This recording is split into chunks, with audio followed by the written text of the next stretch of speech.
You can see them all on the grid there, and it was wet, but they got underway, and what a start it was. It was a brilliant race. You can see Akita Ziz, he didn't have such a good result yesterday, but he needed to get one today, and he tried his absolute best to do so.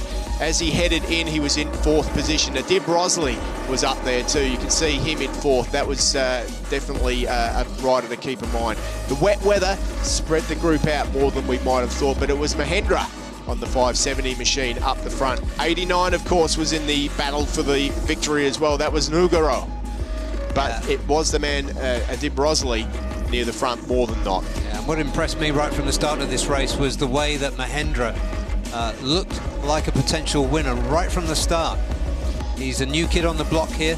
The wet conditions suit him, but it was him and Adib Rosley all the way through that looked like they were the most comfortable and, dare I say, even enjoying these conditions. Well, absolutely. Fakarul was up there for a while too.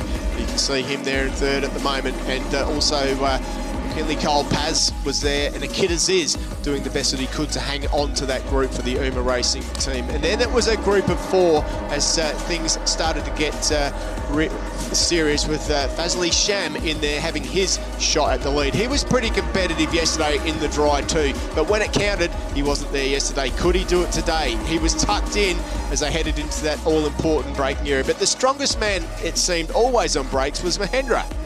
Yep, and the bike looked quite unstable, quite shaky at high speed. It did on the straight, didn't it? Very unstable on the straight, but in the braking area, incredible. He came across and got the victory, and what a victory it was. I mean, when you win in the wet like that, you certainly deserve it. It's a new kid in town. We've seen